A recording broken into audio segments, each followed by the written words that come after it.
What's going on, everybody? Welcome back to the channel. Hope that everybody is having a wonderful Tuesday evening.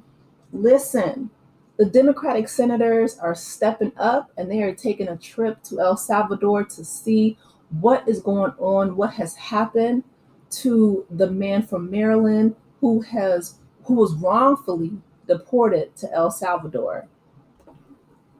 I'm gonna let you guys hear this clip from MSNBC, just really quickly giving a real quick recap on the situation. But I'm absolutely glad to see that Cory Booker and Chris Van Hollen and other Democratic senators are stepping up and doing what needs to be done. Administration admitted in filings that it got this wrong, that he was deported because of an administrative error. They are now trying to backfill this by claiming he was a gang member and did in fact deserve to be expelled. The Supreme Court, however, isn't buying it. It ruled unanimously 5 days ago that the government must facilitate his return.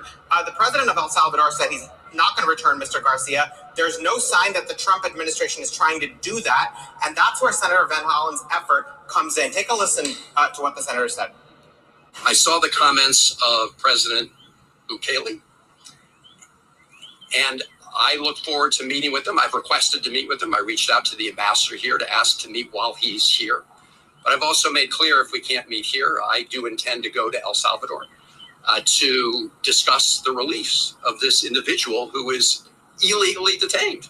Now, the senator said in terms of timing that he plans to travel to El Salvador by midweek if Garcia is not home by then. We're coming pretty close to the point of midweek. And Chris, he's not alone. He's getting some backup from other congressional Democrats, including Max Frost of Florida, who offered to help to organize House members to that effect, including Yasmin Ansari of Arizona, who also offered to help. And here's what else is at stake, Chris. It's not just about people who entered this country unlawfully. Legal experts have raised the question, if the president can pick one up and ship them out of the country without due process and then resist a court order to return them, what's to prevent that from happening to a U.S. citizen or a lawful permanent resident? And if the Supreme Court directive in this case isn't obeyed, then what checks and balances are left?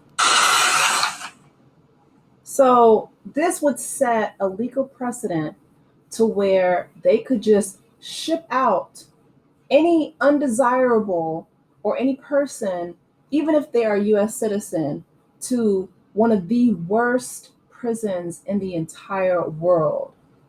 El Salvador, their prison has been, classified as a torture prison. And here's the thing, right? The US, we only make up 4% of the entire world population. There's 195 countries. We're only 4%, but yet we incarcerate 25% of the world's population. And they're continuously building more jails. And now Trump wants to outsource prisons to El Salvador. You know what? It reminds me of, and this is just a quick story. I went to Canada when I was in college with one of my really good friends. And she asked if she could go on the trip. I was going up there for a work event. And I was applying to one of the colleges up there. Anyway, long story short, I didn't know that she didn't know that you had to have a passport to go to Canada. And, she had just got married. She was pregnant. I was at her wedding and her husband, went to college with me, really good friends. But when we got to the border, the Canadian, Border Patrol, and if you guys have ever been to Canada, you know that like the U.S. Border Patrol has pow-pows, whereas Canadians don't. But anyway, so the Canadian Mounties and the Border Patrol said, yeah, that's fine. We'll let you in. It shouldn't be a problem. It'll only be a problem when you're trying to go home. And this was like years ago. Now, to be fair, I think that there was a time where you could go to Canada back and forth from the U.S. Canadian border with only like a birth or a driver's license or something, birth certificate. But I think that was like pre 9/11, if I'm not mistaken. But anyway, they were right? Like they let us in. It was cool. When we were trying to go back home, it was a headache and a half. They had us sitting over there with the illegal detainees, and it was a mess. Now my friend's husband, like I said, they had just gotten married and she was pregnant at the time, but her father-in-law did live in Canada. However, we were like, he lived on the way opposite coast of Canada. That would have been like, from like East Coast to the West Coast of the country. Canada is expansive, just like the US is. It would have taken him, I don't know, it would have been like a cross-country flight. But anyway, just, thinking about that. And we sat there for a while, and child, I was praying. But the point is, the Canadian when it was after some hours, but the Canadian patrol, they were really nice, and they were like, the US, they're not going to keep out their own citizens, right? Like, you're only going to be here for a little while. Don't trip. Don't worry about it. And to be honest, we were back in time for her to make her, newlywed husband dinner. Well, picked up a pizza, and I got, everything together. But he was, kind of looking at me crazy, like, you got my pregnant bride out here cross country or international heist, foolishness. But it was funny. It was one of those, just funny college stories we can look back and laugh at. But the thing that stuck out with me was that they're like, listen, we're not going to hold you too long because you're both US citizens, and the US is not going to keep out their own citizens. You can't, keep out a person if they are a citizen of that country, right? Which is why the whole thing in the Middle East is so problematic, is, they're trying to make them essentially stateless, right? But I don't know if you guys know anything about, I've been studying a lot about 1930s Germany. I'm sure you probably do. There's plenty of people who know more about it than I do. But one thing that always comes to mind in comparison with this current administration that we have here is how, they tried to strip them, the Jews back then, of their own, national identity and their statehood, essentially, any type of protection. And a lot of those concentration camps were outsourced to Poland. There was like 40 of them that were not in Germany, not in-house. So the fact that these senators, shout out to Cory Booker, he's really been stepping up. You guys can go see a video. I just did it about him with the filibuster. And he broke Strom Thurmond's record, doing the longest in history. But 25 hours, that was amazing. 24 hours and 5 minutes. But like him, Chris, Maxwell Frost is getting the House representatives together. There's strength in numbers, and they need to bring him back home before this sets a legal precedent of just this sadistic ideology that you can just ship out whatever people you deem undesirable. Because that's exactly what happened in 1930s Germany. They had 40 concentration camps in Poland and all over, Europe, because they couldn't fit them all within Germany. It was ridiculous. And we do not want history to repeat itself. And it's crazy because that's exactly what J.D. Vance said about Trump before he signed up to be his own VP. He compared him to that. We saw what happened with Trump's last VP, Mike Pence. Is, you know what I'm saying?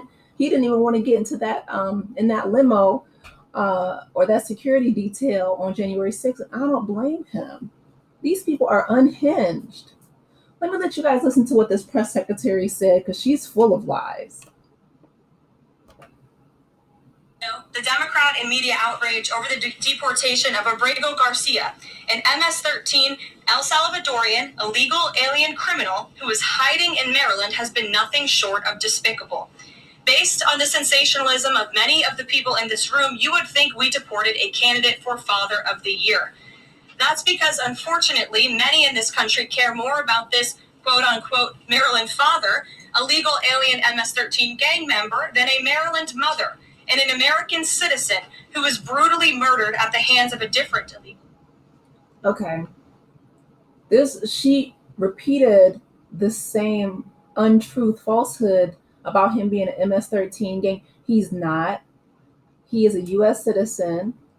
And he was actually taken outside of an IKEA while his autistic son was in the back. This man is a married father of 3 children who need him. And the fact that they keep spouting this propaganda, I mean, it is really scary how indoctrinated people have become in these last few years, listening to, these really dangerous words like radical, leftist, MS-13 gang member, all this stuff. And I'm just thinking, like, this is, I mean, really teetering on some North Korean State Department TV propaganda. It is ridiculous how brainwashed these people are now. Granted, she was reading this script. This wasn't anything that she was saying off the top of her head. So either she wrote it or somebody wrote it for her. But to repeat those phrases, just, it really does do, something to people's brains. That repetition is dangerous. And I really, truly hope that he is found safely. A lot of people have been speculating that he's not. I pray that he is. His wife is speaking out. His family needs him desperately. I really hope that when they come back from El Salvador, the senators, they sue this administration. The Garcia sues Trump personally, because that's exactly what the exonerated 5 had to do. This man has had it out for men of color. He called Mexicans all kind of things. I mean, I'm just like, anybody who does not fit his very narrow idea of what it means to be a human being, in his mind, is just expendable. And that sets a very dangerous legal precedent. And I'm like, I really want the Democrats to start stepping up and to match this energy. Like, this is the energy that we need. They absolutely need to go on a plane and go get him and bring him home. Because the fact that the Supreme Court had a unanimous 9-0 decision that Trump, deporting people without due process is unlawful, and to bring him back home to Maryland, and he's defying a Supreme Court order. They're not unified on anything. Have you met? Like, have you seen our Supreme Court? Even Clarence Thomas, okay? Even Judge Roberts, right?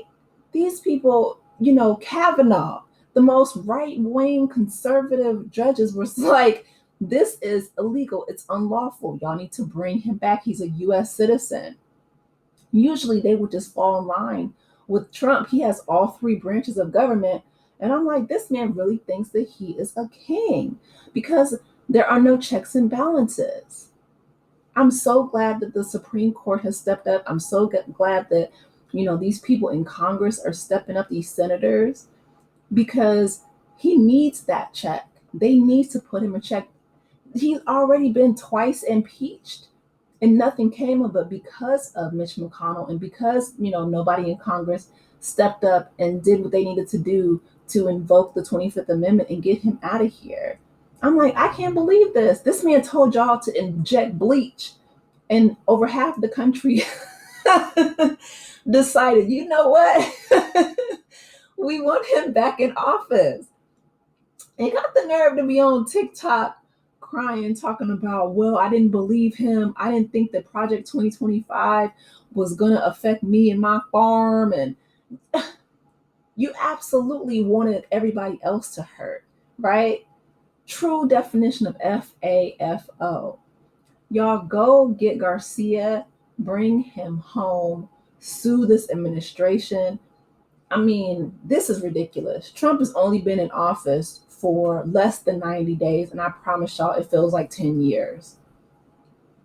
This is a mess and a half. Anyway, you guys, let me know your thoughts in the comment section. Please be sure to like this video, subscribe to the channel, and I will talk with you in the next one. Take care, Aces. Bye.